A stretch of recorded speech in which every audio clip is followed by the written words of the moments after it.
The hate is real. The hate is real, Kathy. I see you hating on us from a mile away, Kathy Engelbert. We all see it. You out here trying to find Caitlin Clark. You out here finding the one person who's actually bringing money into this league. What a joke. You're mad that the Indiana Fever are here right now. Y'all didn't expect us to get this. Just 2 minutes ago, the WNBA announced a shocking decision that no one expected. They have officially disciplined their biggest star, Caitlin Clark, for revealing what could be one of the most serious scandals in women's basketball history. And when you hear the 4 simple words she spoke, it becomes clear why Commissioner Kathy Engelbert took action. I really didn't expect it. We got Sophie Cunningham exposing the whole league agenda. Exposing them. Caitlin Clark mocking them all on Twitter, all on Instagram, everywhere, because The league is scrambling to contain the fallout, but it may already be too late. The backlash is intense, and Commissioner Kathy Engelbert finds herself at the center of a firestorm threatening to tear the WNBA apart from within. What happened to Caitlin Clark isn't just about a fine. It highlights a league so afraid of the truth that it seems willing to sacrifice its biggest star to keep it hidden. To understand just how extreme this situation has become, consider this. We're talking about a league that has... So during the game, we saw here, the Fever players celebrating. I would assume based on the reaction that this was after the Lexi Hull steal and everything. And Caitlin Clark on Instagram commented this: refs couldn't stop us. Elite bench mob. It wasn't for the lack of trying. Glad they're having fun and celebrating like no other teams. Will she get fined for saying that? Yeah, she got fined. The league has struggled for decades to gain mainstream relevance, and finally, they have the superstar they've been hoping for. Someone who fills arenas, breaks TV ratings records, and gets casual fans excited about women's basketball. And what do? They punish her for speaking just 4 words of truth that everyone already knows. Here's what happened, and believe me, the more details come out, the more shocking it becomes. The Indiana Fever just pulled off one of the most incredible... You're on the WNBA's time, or the NFL's time, or the NBA's time, getting fined. When you're on their time, criticizing the officials, calling out the officiating, I've seen players get fined for that. But when you're on your own time, well, now, other than Sophie Cunningham, Caitlin Clark seems to be the 2 players that come to my mind of players getting fined, criticizing the officials, doing it on their own time, quote unquote, off. One of the most remarkable underdog stories in recent WNBA playoff history just unfolded. 6 key players were sidelined due to injuries, while their superstar, Caitlin Clark, has been watching from the sidelines in street clothes since July. Everything. Guys, today, Caitlin Clark got fined $200. Kathy, what do you think you are accomplishing by that? What kind of message do you think you're accomplishing by doing? You're not even making an example out of her by finding her an exorbitant amount of money. You are literally making a joke out of yourself by finding her such a... Despite the odds stacked against them, this group of determined women fought their way to the semifinals for the first time since 2015. And they didn't just make it, they dominated. First, they upset the higher-seeded Atlanta Dream in a thrilling 3-game series that kept fans on the edge of their seats. Then came the moment that shook the entire league.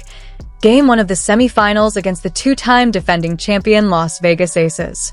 No one, absolutely no one, expected Indiana to have a chance. The Aces had. What world do we live in? I'm pretty sure she just said the refs can't stop them celebrating. This isn't even her going at refs. It's literally like if you say the word refs and you're an Indiana Fever player, you're going to get fined. If you say the word refs as a Fever player, the word referees has to be spoken, cannot be said by an Indiana Fever player, otherwise it's a fine. And the worst part is if they got fined for celebrating. So I don't think, only she got fined, not everybody. There's other people on the floor, everything. She's not, they're celebrating. The timeout's been called, or the foul's been called. It is. The 4-time MVP, The championship experience and home court advantage were all on the Aces' side. But something extraordinary happened that night in Vegas.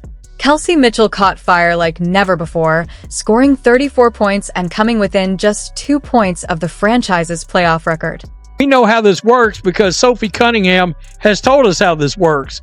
If you talk about the refereeing, if you talk about the officiating, on the InstaFace, on the TikToks, on the Twitters, any of that social media, in the public, in the interview, if you mouth it in the shower, Kathy Engelbert will peek in and look around at you and point at you and be like, you're fined.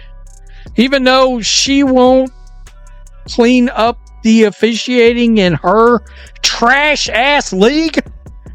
No. The Fever didn't just beat the Aces. They dominated, winning 89-73 on the road. It was the kind of performance that should have been on every sports highlight reel, the story that should have had the entire WNBA celebrating its product. Instead, the league seemed more focused on policing social media.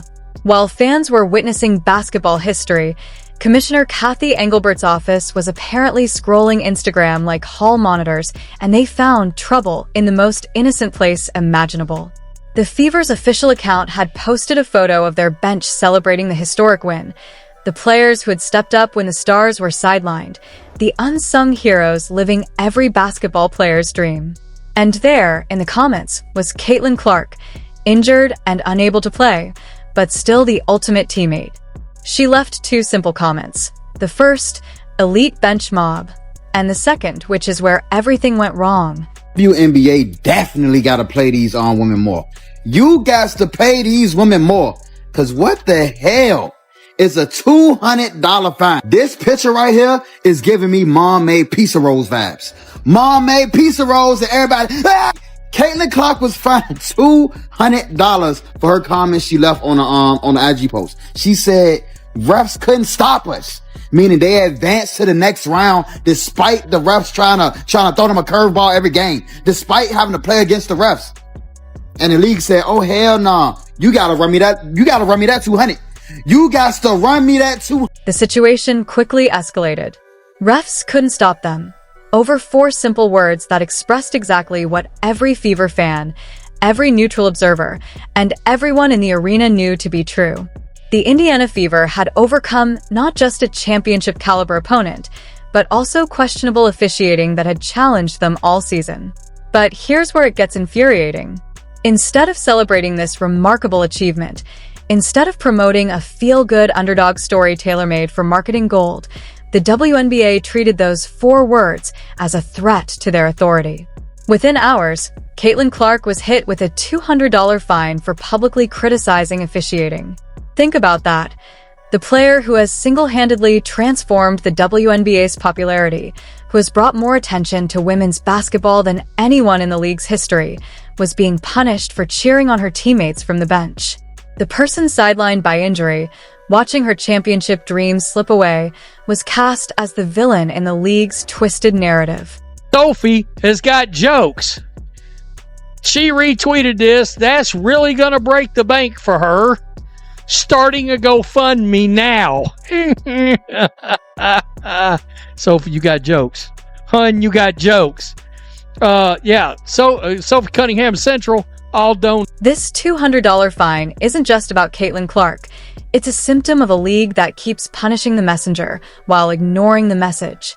The WNBA had a golden opportunity to capitalize on Clark's star power and the Fever's improbable playoff run, but instead, they prioritized bureaucracy over momentum. If the league truly wants to grow, it needs to stop silencing its biggest stars and start listening to them. The real threat to the WNBA isn't player criticism, it's its own refusal to learn.